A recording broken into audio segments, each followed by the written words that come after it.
Assalamualaikum warahmatullahi wabarakatuh. Perkenalkan, nama saya Diki Ramadan, NIM 2020008192. Di sini saya akan memenuhi tugas akhir semester saya, yang dimana dosen pengampunya Ibu Nala Trikusuma di mata kuliah Manajemen Sumber Daya Alam. Sini saya akan mempresentasikan materi tentang memberikan tunjangan karyawan. Pengertian. Tunjangan adalah salah satu komponen yang paling sering ditanyakan oleh karyawan. Semakin menarik tunjangan, semakin tinggi pula minat karyawan untuk bekerja di perusahaan. Meski perusahaan harus menanggung pengeluaran lebih, namun adanya tunjangan bagi karyawan memberikan manfaat untuk perusahaan itu sendiri. Tunjangan karyawan yaitu kompensasi yang diterima karyawan dari perusahaan berdasarkan perjanjian kerja. Kompensasi dapat berupa uang, fasilitas, selain uang seperti asuransi, kendaraan, bonus target, tunjangan jabatan. Terbagi atas dua jenis, yaitu tunjangan tetap dan tunjangan tak tetap. Tunjangan tetap berupa kompensasi yang diberikan secara berkala, bersama gaji pokok. Sedangkan tunjangan tak tetap berupa kompensasi yang diterima secara langsung maupun tak langsung, dan diberikan tidak rutin. Tunjangan ini dapat diberikan bersamaan atau tidak bersamaan dengan gaji pokok. Perusahaan memberikan tunjangan kepada karyawannya berdasarkan kondisi dan ketentuan masing-masing. Di antara kondisi yang paling umum adalah tingkat jabatan, lama bekerja, dan status pendidikan. Dengan kondisi dan ketentuan tersebut, maka antara satu karyawan dengan karyawan lain akan mendapatkan tunjangan yang berbeda-beda. Tujuan diberikan tunjangan. Tujuan diberikan tunjangan adalah yang dimana antara lain meningkatkan moral karyawan, mengurangi perputaran karyawan, menjaga agar serikat pekerja tidak campur tangan, meningkatkan keamanan karyawan, mempertahankan posisi yang menguntungkan, meningkatkan citra perusahaan di kalangan karyawan, memotivasi karyawan, dan memikat karyawan-karyawan baru, dan meningkatkan kepuasan kerja. Prinsip program tunjangan. Tunjangan karyawan harus memenuhi kebutuhan nyata. Tunjangan haruslah dibatasi kepada aktivitas-aktivitas di mana kelompok lebih efisien dibandingkan individu. Program tunjangan haruslah bercirikan fleksibilitas yang memadai demi memungkinkan adaptasi terhadap berbagai kebutuhan karyawan. Perusahaan harus melakukan program komunikasi yang ekstensif dan terencana dengan baik. Macam-macam tunjangan yang umum di Indonesia terbagi menjadi 6, yaitu tunjangan lembur, tunjangan transportasi, tunjangan kesehatan, tunjangan hari raya lebaran, tunjangan tahunan, dan tunjangan lainnya. Tunjangan lembur diberikan oleh perusahaan kepada karyawan yang melakukan pekerjaan di luar waktu yang telah disepakati dalam kontrak. Namun penerapannya tunjangan ini terkenal tricky. Perusahaan harus benar-benar cermat dalam menerapkannya. Ketentuan dan batasan-batasannya, tunjangan lembur juga telah diatur dalam undang-undang. Maka perusahaan harus memperhatikan batasan-batasannya yang tercantum dalam undang-undang tersebut. Jangan sampai terjadi over target, sehingga perusahaan harus memberikan tunjangan lembur berlebih, sebab pekerjaan yang dikerjakan terlalu banyak. Tunjangan lembur sendiri akan diawali dengan persetujuan karyawan. Persetujuan ini berkaitan dengan waktu lembur dan besaran upah yang disepakati bersama. Dan untuk tunjangan transportasi adalah jenis tunjangan yang disediakan untuk karyawan dengan mobilitas tinggi dalam melakukan pekerjaan. Sebagai contoh, karyawan marketing yang harus sering keluar kota untuk melakukan meeting bersama klien. Perjalanan dinas ke luar kota atau ke luar pulau juga ditanggung menggunakan tunjangan transportasi. Tunjangan transportasi dapat berupa uang cash mengganti biaya transport yang dikeluarkan oleh karyawan, membelikan tiket perjalanan beserta akomodasinya, atau memberikan fasilitas berupa kendaraan beserta bahan bakarnya. Ini tergantung pada kebijakan masing-masing perusahaan. Tunjangan transportasi tentunya diberikan untuk kelancaran pekerjaan karyawan itu sendiri, yang akan berimbas langsung pada keuntungan perusahaan. Yang ketiga ada tunjangan kesehatan. Tunjangan kesehatan adalah tunjangan yang paling umum diberikan perusahaan kepada karyawan setelah gaji. Tunjangan kesehatan menjadi penting sebagai upaya antisipasi atau respon akan adanya risiko kecelakaan yang mengancam kesehatan dan keselamatan karyawan. Kini pemerintah mewajibkan perusahaan mendaftarkan karyawannya untuk memiliki asuransi pada BPJS Kesehatan.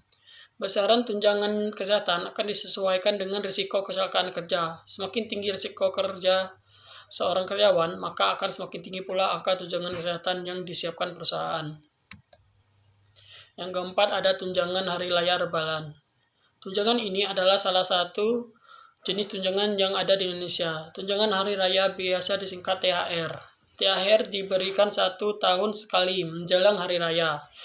Namun ada beberapa perusahaan lain yang juga memberikannya saat Natal di bulan Desember. Pemerintah mengatur dalam undang-undang bahwa THR paling lambat diberikan 14 hari sebelum hari raya.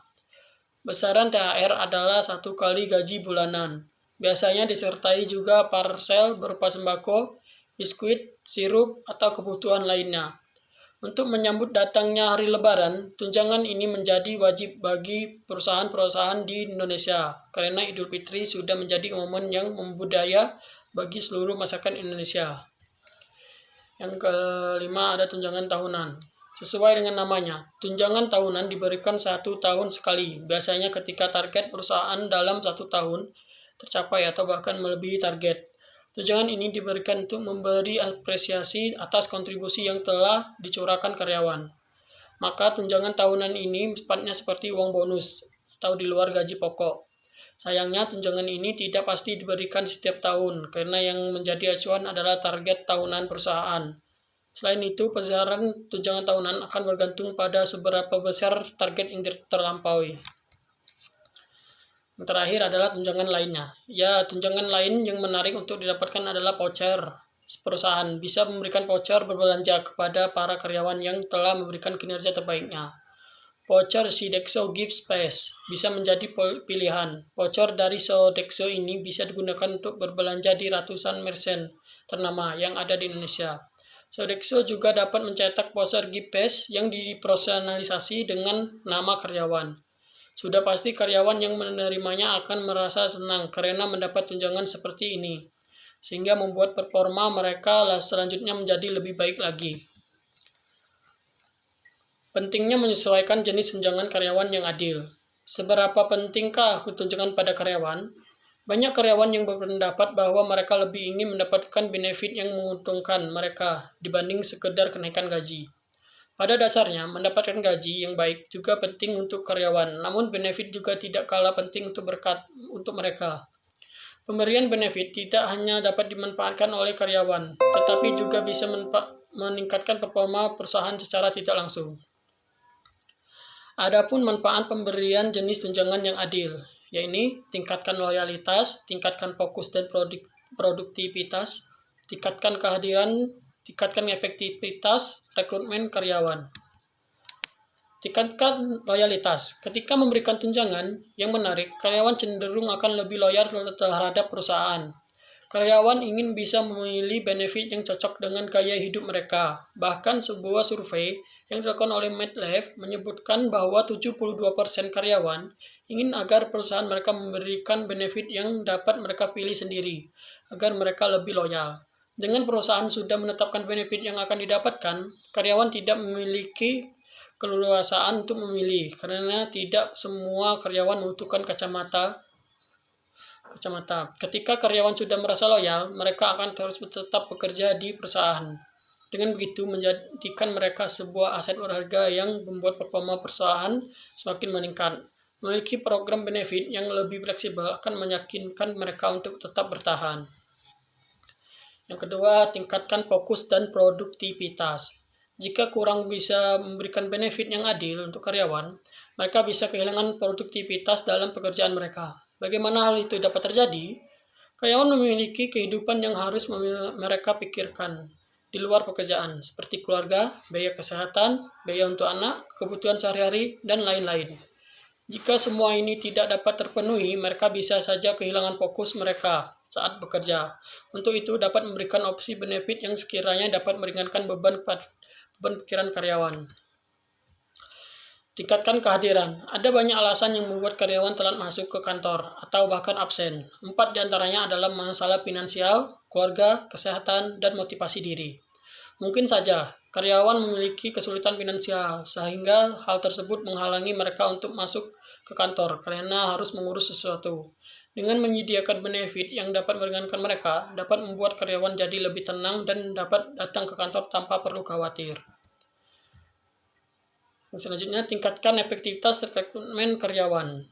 Dengan menyediakan benefit yang kompeten untuk karyawan, dapat menarik perhatian dan kandidat yang melamar di perusahaan.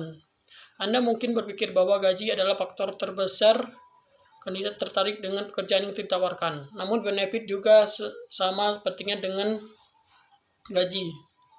Jika pekerjaan yang ditawarkan memiliki benefit yang lengkap untuk kesehatan, keluarga